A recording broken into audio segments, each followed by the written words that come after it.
Jackie, you laughing at me? Just kidding. Okay, cool, guys. So we're going to go ahead and start. Anyone who hops on late, don't be late. But I'm really excited about tonight. No, truly, I've been conversating off and on with this particular leader, and she has had just some major success in this industry, guys. And she's going to give you a few of her little tidbits, her tips that have worked really well for her, and just some of the things that we've seen have been having good results, within her team as well. So, you guys probably all know her at this point. She doesn't need like an extreme introduction from me, but Natalie Odom, are you with us? Yes, I'm here. Can you hear me? Yes, I can. Loud and clear. Yay. I'm using several different things to prop up this phone and everything right now while we're in this without a computer crisis, but it's working out good. You're getting creative. I love it. Yeah, I am. I'm getting creative. So I know we wanted to talk about approaches and referrals. Which do you, I assume you want to hit on well, I think maybe the referrals would be good to start with, and then we can kind of dig down into their approaches, especially since I'm using something that you're doing that's working out so well. That has helped me so much. But something I was talking to Brooklyn about that has been a big part of my business that I don't think that a lot of people utilize enough. I think it is the least utilized thing in direct sales is referrals, because you don't know who in your network knows who, right? And I think obviously for most of us, sorry, I was looking at there be a different screen. I think most of us probably, if you understand networking, you realize that it's through the people that you know that you meet the great people, that you meet I call them the first string, the A team, whatever that is for you, right? So it's like, it's not about who you know, it's who they know. So that's why I think referrals are such a big deal. And when people get a no, they don't ask for referrals. They just say, well, okay, you said no, I need to stop because you're going to be offended or something. But asking for referrals is a pretty lucrative thing that you can do. So I'm going to talk about 3 situations where referrals have changed the game for me in my business. And I think it is so important. And I hope, if anything, this makes you think differently about referrals. So a lot of people will tell you, 1, you should contact your friends and family, or 2, you see it both sides in the industry where they say the either thing. I personally think if your family is very supportive of you and loves you, and you guys know what I mean, if you're really close with your family, if you feel like you have a very supportive family, I'm blessed. I have a very supportive family. Now, none of them are in my business right now, but they have given me referrals over the years. So what I tell people is I'm like, if you have a family that supports you, get them on the products, get them as a customer, and here's some things you can tell them. I need some great product stories. Will you try some products and give me your feedback? Or, will you become my customer? So if you really love it, you can give me some referrals. Those are really important things to tell your family. And I'm going to tell you guys, most of the time your family will support you if they're, financially able to support you or whatever. Most of the time they will do it. And over the years, may give you guys just some examples. I had an aunt, God rest her soul. I have several stories like this, but I had an aunt, God rest her soul, who was in hospice, and she used all my products, but she was dying. And because she loved me and she loved the products that at the time that I was advocating for, whatever, she referred her hospice nurse to me, who 1 month later called me and ended up becoming a team member of mine. That was a referral that my aunt didn't have to give me. But if I wouldn't have given my aunt products and she wouldn't have tried them, it would have never happened. A lot of times your friends and your family, if they're supportive, they're not always supportive. They want to help you and they love you. And a lot of times they'll advocate for you when you're not there. I was telling Brooklyn, if my grandmother was alive today, she would sign up. She would definitely be a manager, and she would sign up every person I'm sorry, I'm getting tons of calls.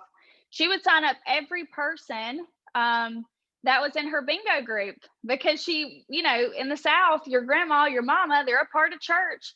They go to a church group or they go to the VFW hut and they know everybody. You guys, your family really wants to help you and they will tell people stuff for you. Even when you're not thinking about it. And I've had that happen a ton of times where people in my family or friends group will call me and say, hey, I was talking to so and so and, they really want to start a business like you. And I just referred them to you. So definitely get your friends and your family to get some products, just from the simple fact that they will send you a lot of referrals. I think that's a missed thing. Actually, there's a girl on my team from Canada right now. Her name's Arlene.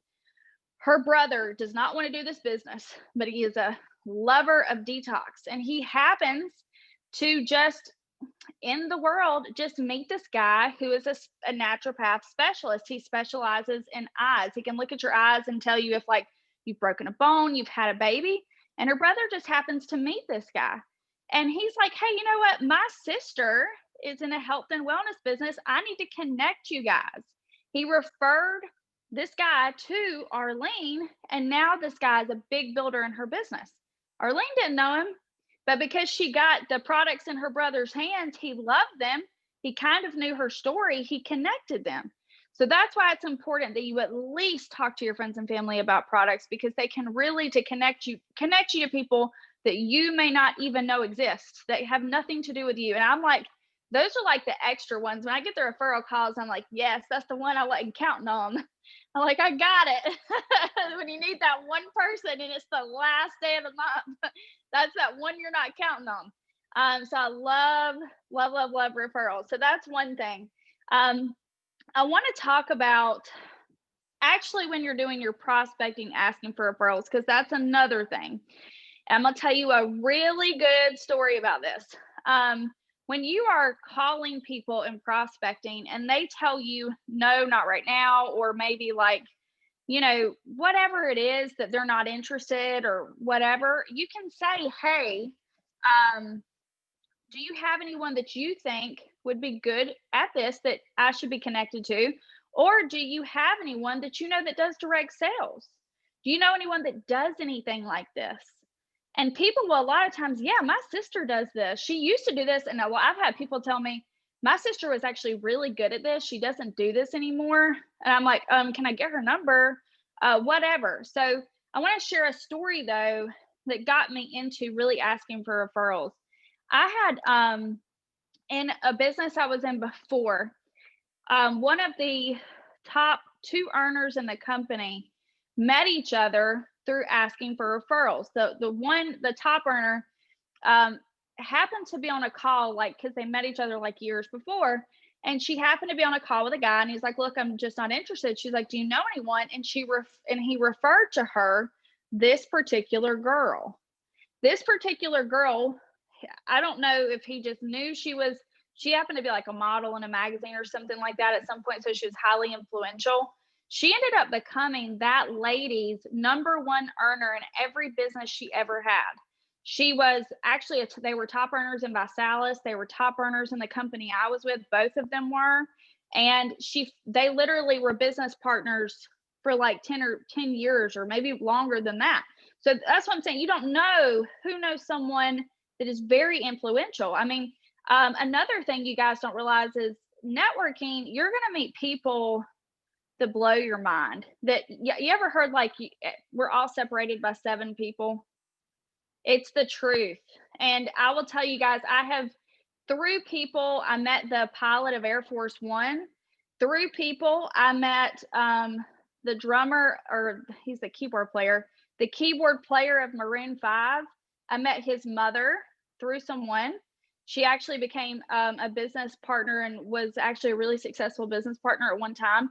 I mean, that's what I'm saying. You don't know who knows someone influential in their life.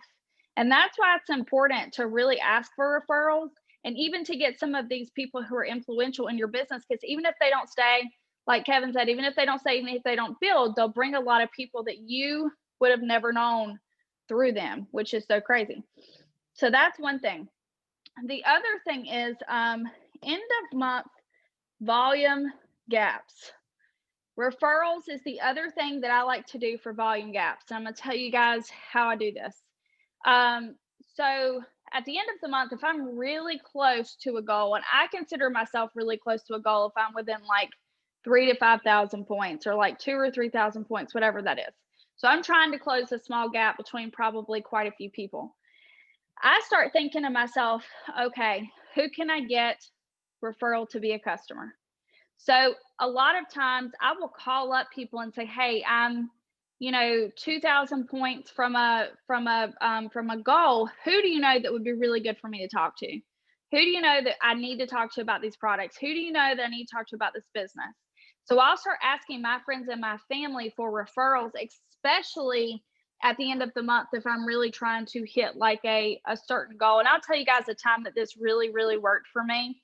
I was in my first company, I was going for a $10,000 bonus, and I was like 10 customers away with 24 hours left to get this $10,000 bonus. I called my mom and I was like, look, I'm not missing this bonus. Who do you know that's going to buy some products? We got to find 10 people. And so she started calling all of her friends and started asking them if they would consider buying products from me. And she literally, I think she probably got 6 out of the 10 customers for me. Now, not everybody's mom's not going to do that. Your sister might not do that, but don't underestimate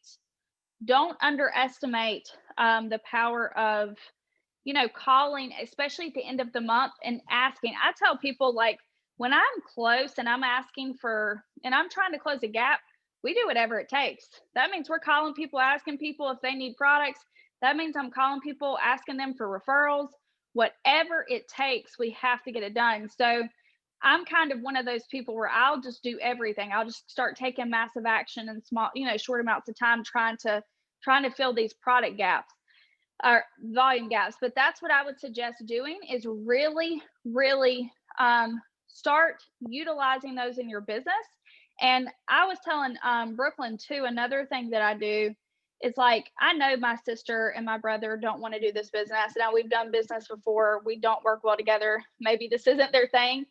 But I'll ask my sister a lot. I'm like, hey, who do you know that would work well with me?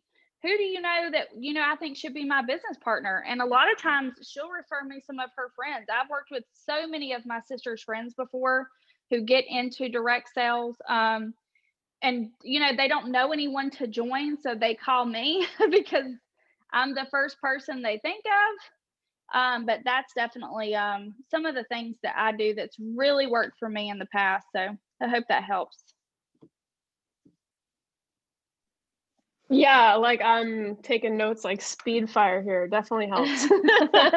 Definitely helps. I know that we have some super ambitious people on this call, and it can just be that little tiny thing that you hear a little bit differently, or that one, I know that a lot of us, I would probably say that most of us aren't using referrals right now. So that's something that we can really kind of tap into and help more people and hit goals that we haven't hit before. So that's incredible. Thank you.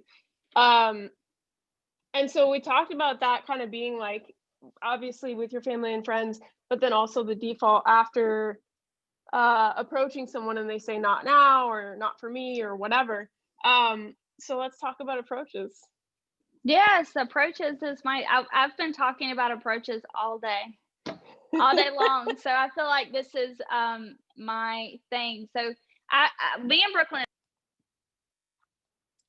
Oh, she just got cut out. Let's give her a second to hop back. Or if she realizes. Sometimes I keep talking and I don't realize, so.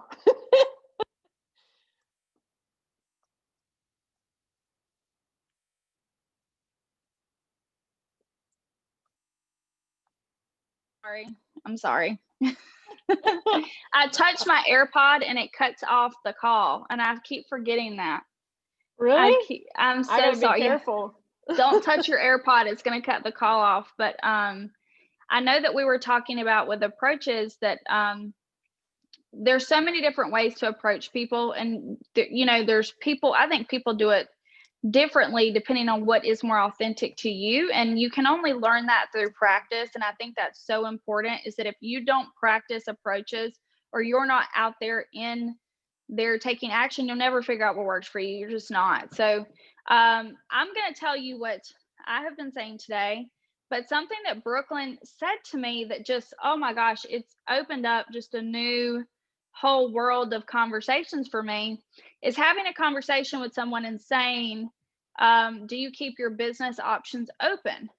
And having them, majority of people are going to say yes, because they're like, what, yeah, what are you talking about?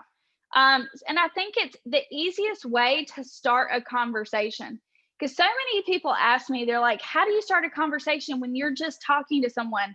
How do you just go from, hey, how's it going, to, do you want to join my business? Right. And because you're like, I don't want to be that person. But I think that's the best way to do it. And I was telling a girl, or telling several people earlier, I was like, you really should say, what do you do? Like, what are you doing now? Are you still teaching? Are you still a nurse? Are you still a homeschool mom? Whatever that is for that person, what do you do? Let them respond and say, are you keeping your business options open? Because then it just flows.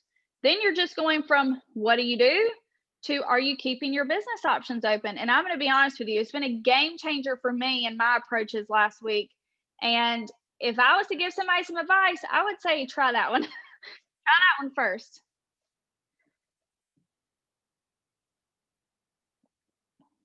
Sometimes I suck at unmuting. Yeah, no, I love that. I love the flow, right? Because that's what we're all looking for. Like, we all just want to feel good as we're doing it. I mean, yeah, sometimes we're stepping outside of our comfort zone a little bit, and that's normal. And like you said, I mean, it's practice, practice, practice, practice, and we'll find our words, we'll find what we feel good saying. But that's really important, is we want to feel good when we're doing this work. And so the flow of what do you do into, do you keep your business options open? Magic. I love it. Sings to my heart. Were you saying that you had another one that you were using today? We were using, what do you keep your business options open? And then if somebody comes back and says, because some of these people may not be entrepreneurial that you contact or whatnot. I have said, one of the things that I would say, if they're like, what do you mean? I would say, are you open to multiple streams of income? Because I think people, that's a big word, multiple streams of income now. I think people are so open to it, they just may not know what you mean. If you say, do you keep your bit, some people will, some people won't. But if you ask someone like, are you open to multiple streams of income, they'll be like, heck yeah, what do you mean? What do you got going on? Tell me about it, call me about it. So, and I think that's the best way to kind of start the conversation. And honestly, that's how I'm having all of my people make approaches right now, is by asking that. And we've had really solid success using that. Now, the only other way I can tell you is I've used the GoPro approach for years. GoPro is by Eric Worre. He wrote a book about how to approach people and how to, the kind of like the beginner book to network marketing. I read it when I first got started in network marketing. And one of the things that he teaches is contact people and tell them why you want them in your business and give them a compliment. And so be really intentional and really to the point. So usually when I contact someone, I say, look, I really want you in my business because you're hardworking and I know you'd be a good partner for me. Are you open to talking about it? And so that's normally how I do it. I don't even go into, they might say, okay, what kind of business it is. I might give them like just a little bit here and there. But I normally try to go straight for a 3-way call or like a 3-way connect or something like that. But that's another way that you can do it. Is just be intentional and tell people. I tell people, if you're going to be intentional and do it that way, always compliment the person. People love compliments. So if you compliment them, they will normally, their guard will go way down. If you're like, you're amazing, you're smart, you're hardworking, they're like, oh, wow. Yeah, I am. I could do this, so it kind of brings their guard down. And, marketing itself is learning how to be a really great communicator and learning how to be really good with your words to get what you want out of the conversation. You have to be really cognizant about what you say. because some of the things that you say are turnoffs and you don't even know that you're turning it off. So just be cognizant about what you say, and, not talking too much, or even the way that you talk about your business, just be cognizant of that, because people, you could be unintentionally turning people off, so to speak. Yeah, I love what you said there. When you were saying give them a compliment, right? And I think as you were saying that, I recognized that's how I ask that question. Like when I'm talking to people, I'll tell someone, that I think they're ambitious, or I think they're a hard worker, or I think that they have an awesome set of skills, or whatever it is. And then that's typically where I'll ask them, do you keep your business options open? So it's kind of like, I'm not just asking you randomly. Like I put a little bit of thought into it as we were speaking, or I put a little bit of thought into it before I contacted you. And that makes people feel special because it makes them feel chosen. And it also makes them feel qualified, like you said. So I think that that's huge. The important piece, guys, it has to be genuine. It has to be a genuine compliment. You cannot fake that. You cannot fluff it. It'll just come right through. So it has to be a genuine compliment. And Can I give an example of that? Yeah. Has anybody ever gotten the message that says, "Hey girl, you are so pretty"? Have you ever gotten that message? Too many times to count. You probably know what message I'm talking about. That's not a genuine compliment because it was copy and pasted to 15 other people. So yeah. I truly think, somebody said those drive me crazy. For real. That's when she's talking like not a genuine compliment. That's a serious issue that company has. But I think she's completely right. The compliment has to be genuine. It has to be true, or that is just not going to work. So you're so 100% on that. I just had to give that example because people will understand when they hear it that way. It's definitely relatable. And I think the biggest way to avoid that, because even I feel like sometimes you can give a genuine compliment, and because people receive those spam messages, and this is why it's really important to understand how to pace your conversation, right? To really, if you're checking in with someone, asking them how they're doing, and if you're asking them what they do, these should be separate messages. This should be a short conversation. Keep it short for your time's sake and respecting theirs. But don't all ask it all in one message, please, because I know that might seem silly, but to someone probably on this call, they might have done that, and then they might have burned their opportunity to really help someone with this, and that just stems from, I don't know, email etiquette or something like that. But this is a message conversation, or this is over the phone. So if you were to call someone over the phone, you'd be like, hey, how are you? What are you doing? Are you still working at the nursing place? Do you keep your business options open? Or are you open to multiple? You wouldn't ask all of that in one, your turn speaking, right? So you really want to think about that and think about how that comes across. That would be my number one piece of advice, is to pace your conversation. It will be so much more human, so much more genuine. You'll have such a better natural flow, and you'll get better results, and you'll build better relationships. 100%. I have to agree with that. That's so true. Yeah, I was going to say something else. And I'll say this too, something that's different for me, which I'm kind of going back to the drawing board after this first 100 I'm contacting, but something that I'll tell you is that some of the, if I don't have a relationship with the person, like if it is someone that I am connecting with on Facebook, I do make it a period of time before I start asking them necessarily to join my business. And I try to build some type of relationship with that person before jumping in the inbox, because I've done this for a longer time than most people. I have built a lot of relationships with strangers over Facebook, but at the same time, just remember that if it is your first time talking to a stranger, it might be a weird, you might have to have a couple conversations to get to where it actually flows a little bit better. Cause you can tell when you're having a conversation with a stranger if they want to talk to you or not. You know what I mean? You ever had a conversation with somebody and they're like, yeah, okay, have a good day. You kind of know. So feel those vibes too, and be a good human. I did a call on Friday where I was going to talk to a girl about joining my business, and she's in a tragic place in her life. She's not in the place to build a business. I mean, she's going through something really heartbreaking, and be a good human. You know what I mean? Learn to have emotional intelligence and say, okay, this is probably not the best time to talk to her about doing my business. If you just see someone lost a family member, or something like that, just be conscious of that stuff. I think that's another thing people fall into the trap of, is not being able to read people, where they're at. Yeah, yeah, and you can always like quickly scan the couple most recent posts of someone's page to make sure that maybe their grandma didn't just die or something like that. Their dog or whatever. And I think it's just about that personal touch of care, right? My thing is, if I've probably made someone laugh or smile, or we found something to relate on, then we're probably in that place where we have enough rapport that I could say, yeah, this is someone I'd like to work with, right? Mm-hmm. And that's kind of the goal, like when you're building any kind of relationship, just to find a place to relate.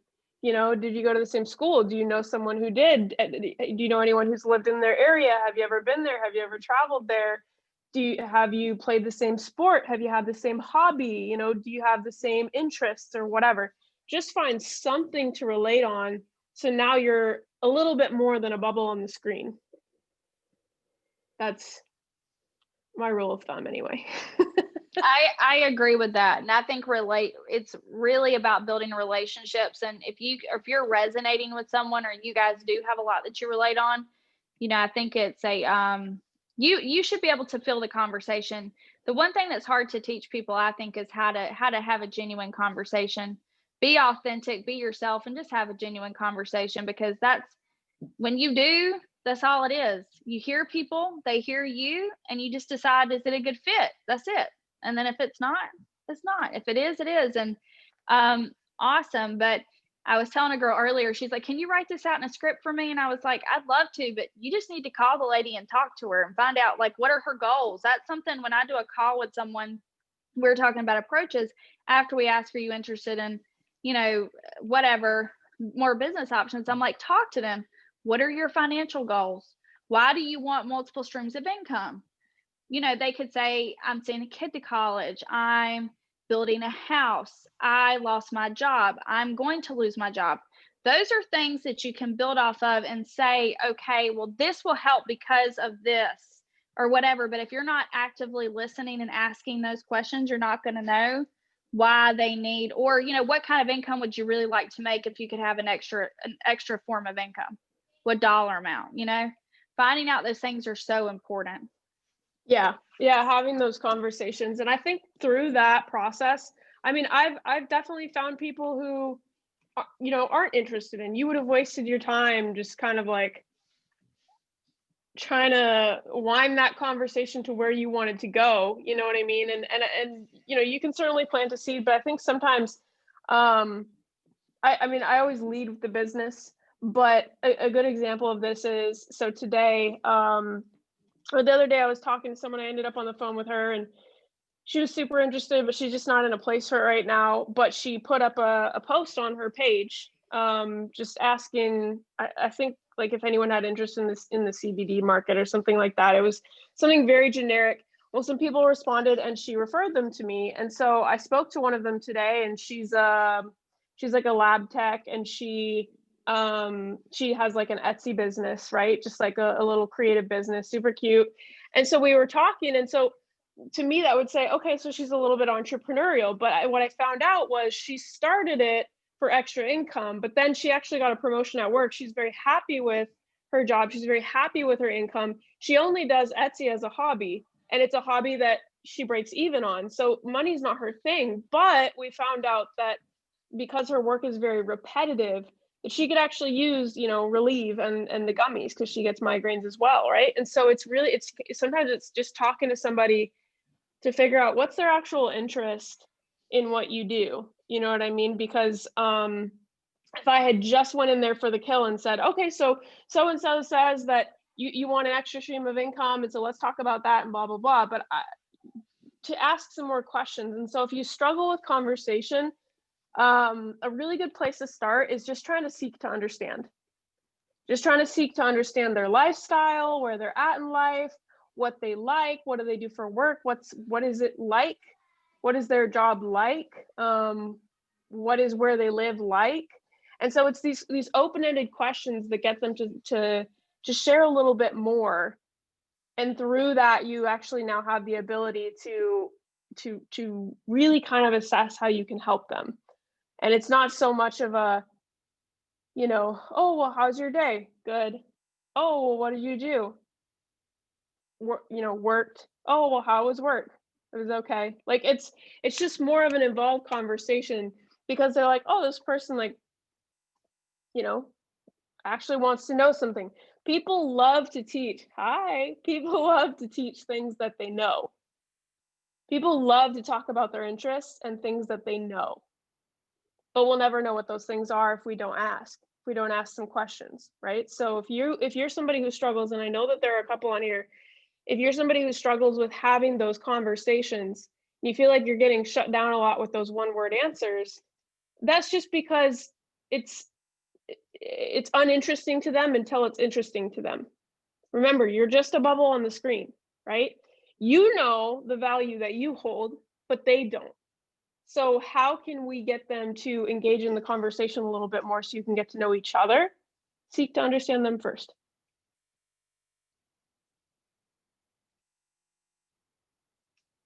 That's really good.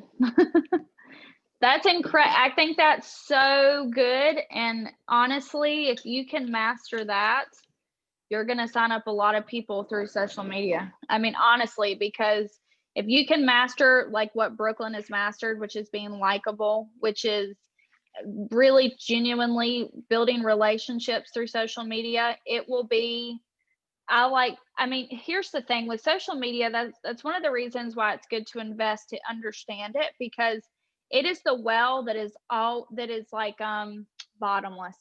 Whereas like your warm market has its limits, but if you can learn how to build these relationships and how to make friends, especially through social media, it's a bottomless well of prospects, which is why so many networkers are going to that space to build contacts. And I actually have made a lot of, honest to God, I've had some of the best people I've ever worked with come from social media. I mean, some of my best friends in the world have come through social media, through networking. So hallelujah for that. So awesome. Great. I love it. You did such a great job. Yeah, social media is incredible, guys. Just use it intentionally, right? And set your intentions before you hop on the screen and decide, like, my intentions are to connect with people deeper and look, or whatever, find who's looking, things like that. My intentions are to speak to people who I really would like to work with today, and set those intentions and then focus on that. Scrolling, not really going to help you do that, right? Flopping around in groups, not going to help you do that. You need to be really intentional in groups. Groups are just for networking. I would spend the majority of your time that you're spending on Facebook in total, I would spend that in Messenger. I would have the goal of spending more time in Messenger and not in, super long verbose conversations with one person, but try and have, some good conversations going with at least a couple people. And spend that time in Messenger. And as you're having these conversations, write these names down. So it's not just like, oh, well, I just wasted 3 days talking to this person, and on that, I don't even know, I'm going to completely forget who they are because I got 2,000 friends, right? Be intentional. If you like who you're talking to, write that name down and make it a point to interact with them somehow, at least, once a day or once a week or whatever, and really be intentional about investing into that relationship a little bit. Mm-hmm. That's interesting. That's really good. Because Facebook can be a sinkhole. Yeah, it can. I know a girl who,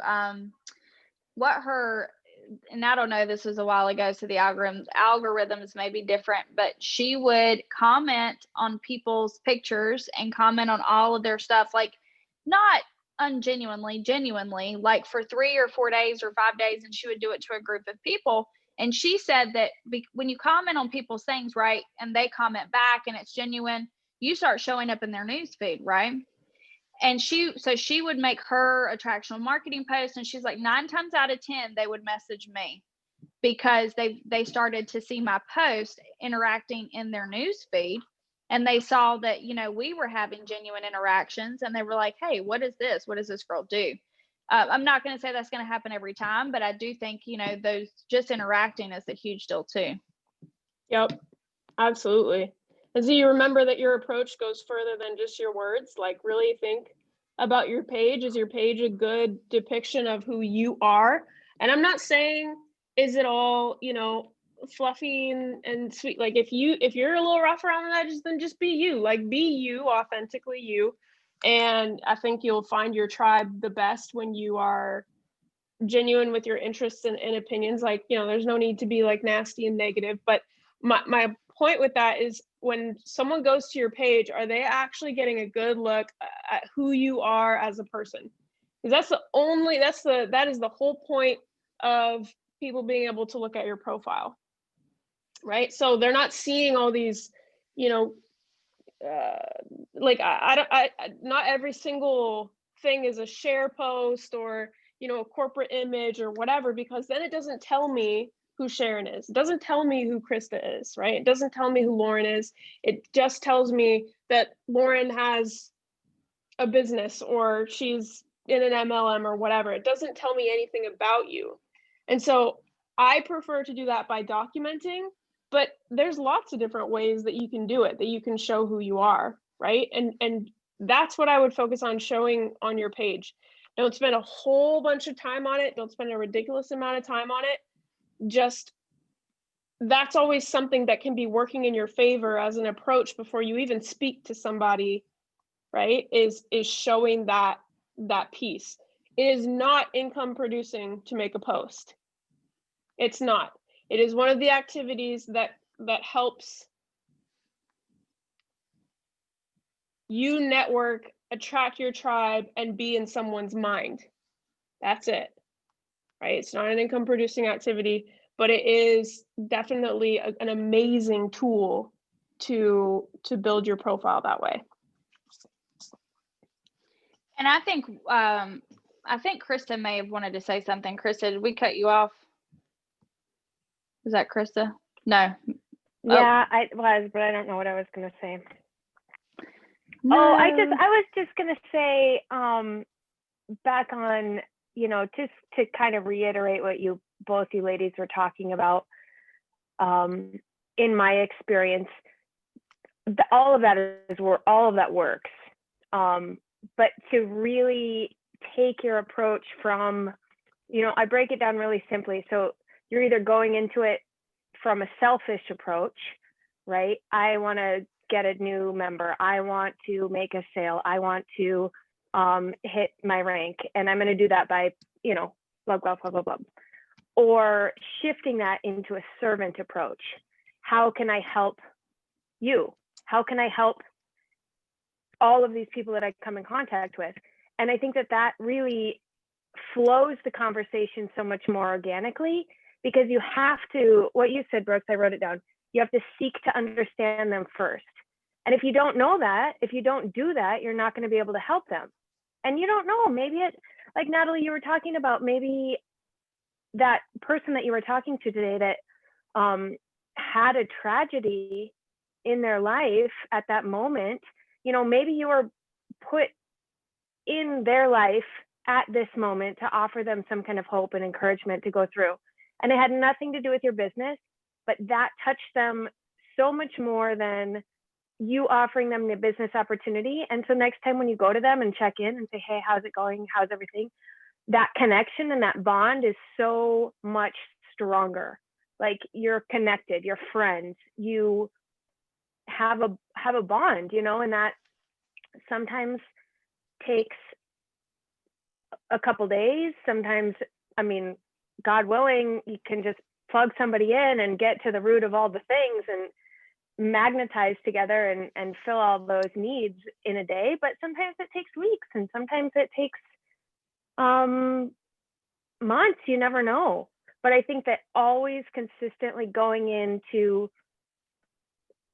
any approach, fundamentally, how can I help them? You know, and I like to, sometimes I just plug myself in and give encouraging words. And that's amazing. And it's actually been a really good result. I think it's a little slower than most people want or that I want, but it's really, really good because I build a really, really strong bond. And it's just a little shift, you know, are you going into this selfishly or are you going into this with a servant attitude? Absolutely. And I think that that's, you know, that's the root. I love that. There's actually, it's something that Kevin said, and Natalie, you might be able to paraphrase it better than me, but he basically just said it's that servant leadership mentality is really kind of what you need to be all the time, right? It's not just in the moment of the business transaction. It's not just once they join your team. Does that mean bending over backwards and self-sacrificing, you know, to a point that doesn't make sense? No, but like even with people that I meet that have businesses, they have traditional businesses or they're a coach or something like that, something I'll always ask them, because it does exactly what Natalie was talking about, where it's like it brings their guard down of like, you know, everyone's just in it for themselves, is you can really ask them like, how can I support you? How can I support your business? Like, is there, I mean, you know, we've been talking a little bit. I like your vibe. Like, is it, can I do a shout out for you or something? Right. Like, and you just never know. Like, and they may not, they might say like, oh no, you don't need to do that. But now what they know is that you actually care about them. You care about their success, not just their success if they join your team. You care about their success. You care about them, you know, progressing forward in life. And so that, you know, it doesn't have to be a shout out or whatever, but just the point is, you know, how can I help support you? How can I support your business or whatever? And it, you know, some of them might go straight to, oh, well, you can buy my blah blah blah. I don't buy anything that I won't personally use, and I'm always very upfront about that. You know, and I'll always tell people, if I wouldn't personally use it, I'm not going to buy it, because my goal is always be to be a long lasting customer. You know, I want to be a loyal customer for someone. I'm not just like a one time, you know, trick pony. But so have your boundaries, but I think really going in with that you know, that mentality of how can I serve, how can I help, how can I show up and just make this space better because I was here. Now when you have some of those other conversations, or they're seeing things about you that they want in their life, they'll be more receptive to you actually, you know, locking arms with you, because they know that you have their best interest in mind.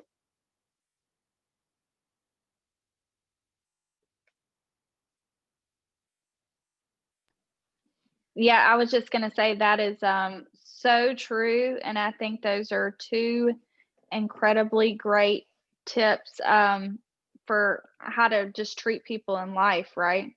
How to be good people to people. I think when you're a good person, you attract good people, you know, and I'll tell you too, um, two things. When you are good to people, people will always follow you no matter what you do. You will all, if you do the right thing and you're actually good to people, they will follow you in what you do. And the other thing that I was going to say is that I've had to follow up with people. I had a girl one time, this is the longest I've ever done this, but it took me 2 years through follow up to get that girl to join my business. 2 years. The lady, me and Trey are doing a call together tomorrow. I have talked to this lady like 4 times. She's done a call with Kyle. She's done a call with me. I'm like, can Trey be the final call over 6 months? So, you know, it might not be, and for her, she was leaving a company, so maybe the timing isn't right until now.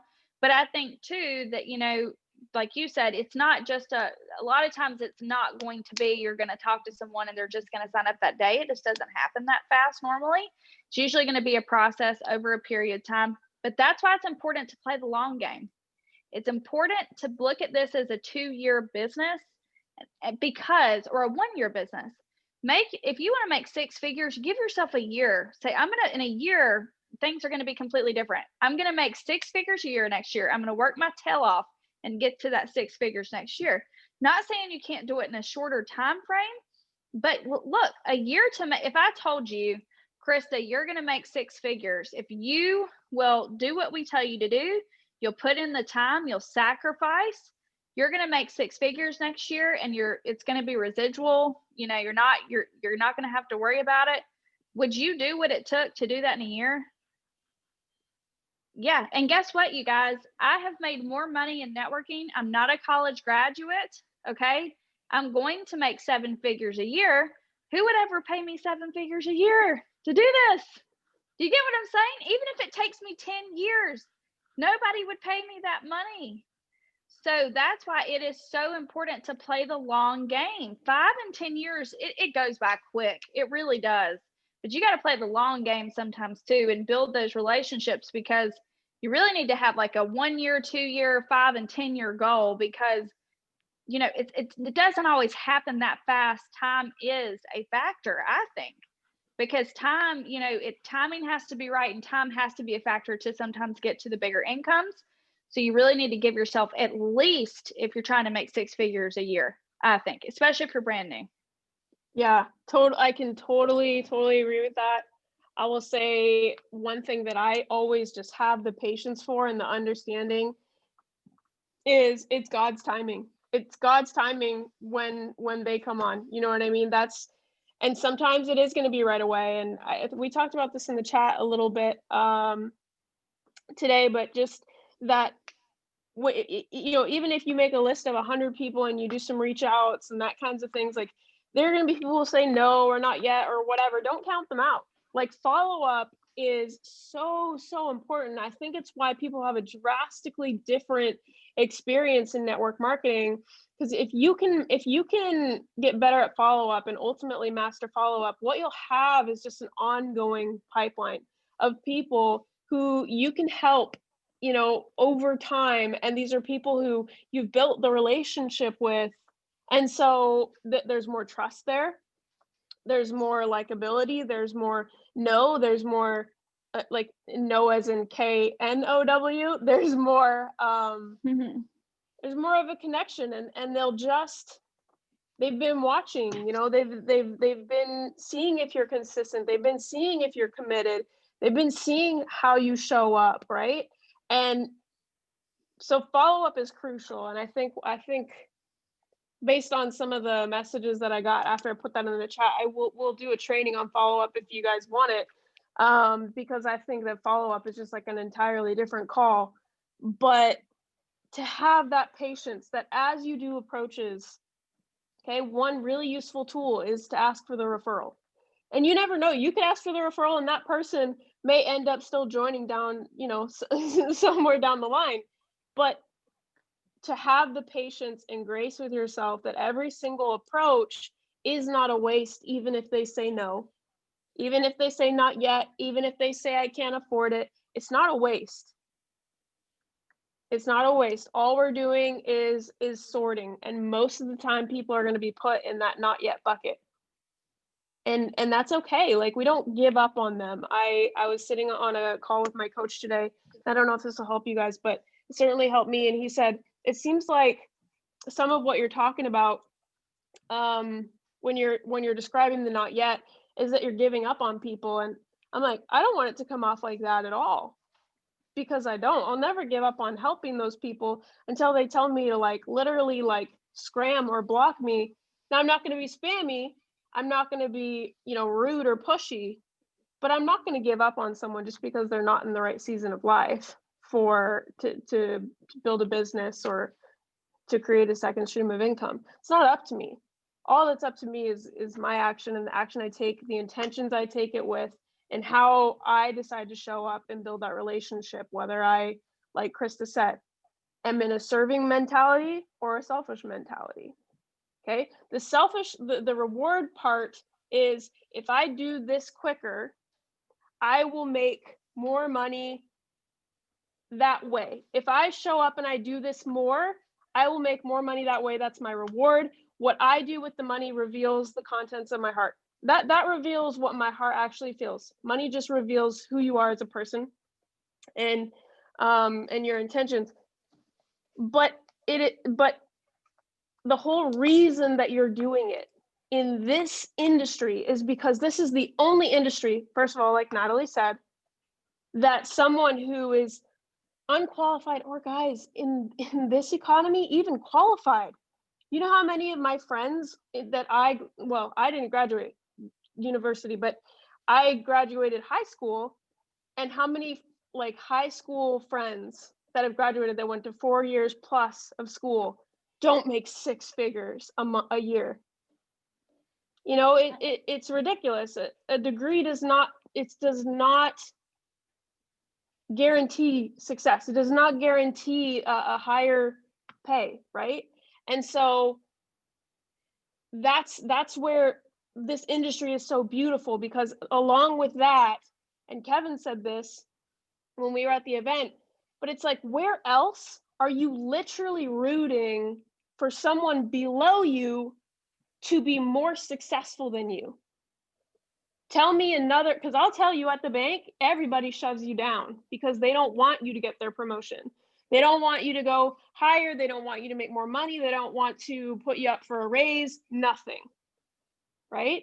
So if that's something that you're familiar with in whatever industry you've worked in or whatever, then you'll realize that the heart of this industry to help people succeed, and the fact that that only builds your wealth, that only builds your legacy and builds stories that are going to be told about you forever. That's so powerful. And that's where the intention comes in, because you wouldn't be doing it in this industry the way you are, the way you're showing up with the heart you have, if you didn't have good intentions.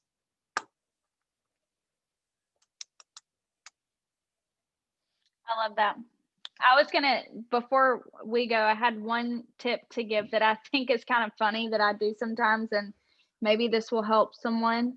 I've done this a lot in the past, and people think this is really funny when I'm doing follow-ups. I'm like, they're like, no, or not right now. And I'll be like, well, I'm just going to call you again in 90 days. So I'll talk to you in 90 days. And they laugh and they're like, oh my God, blah, blah, blah. I'm like, no, really, I'm calling you in 90 days.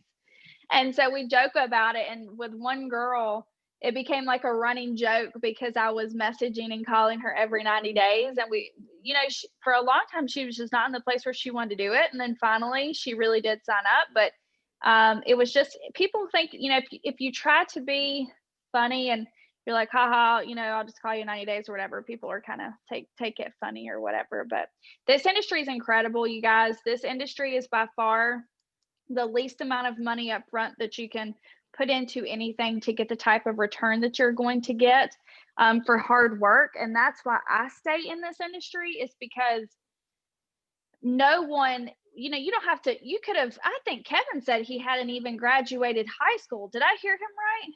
I think that's what he said. Yeah. I mean, I was like, what? So like, I'm like, well, what other school did you go to? I don't even know, because he's so smart. But seriously though, this is the only industry where you don't have to, have any other qualifications, and you can make just as much, you can make an unlimited amount of income. You can't do that in real estate. You can't do that in so many other industries that I've been involved in. You guys, that's why I stay in this, because I can help anyone do this and be successful if you're willing to do what I say is 3 things: be coachable, be willing to communicate, and be willing to do the work. If you're willing to do those 3 things, you can make it in this industry. Absolutely. Mic drop right there. That's that's how we got to end the call. So hopefully you guys got lots of notes. Thank you so much for coming on with us, Natalie. We really appreciate your time.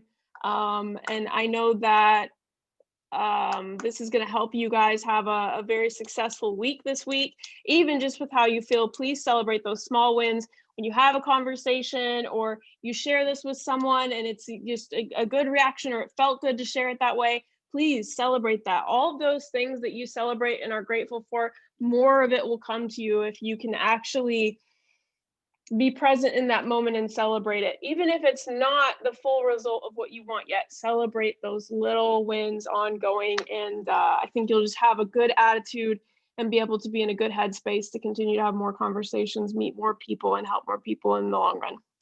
All right, guys, have a good Sunday. I appreciate you. Peace.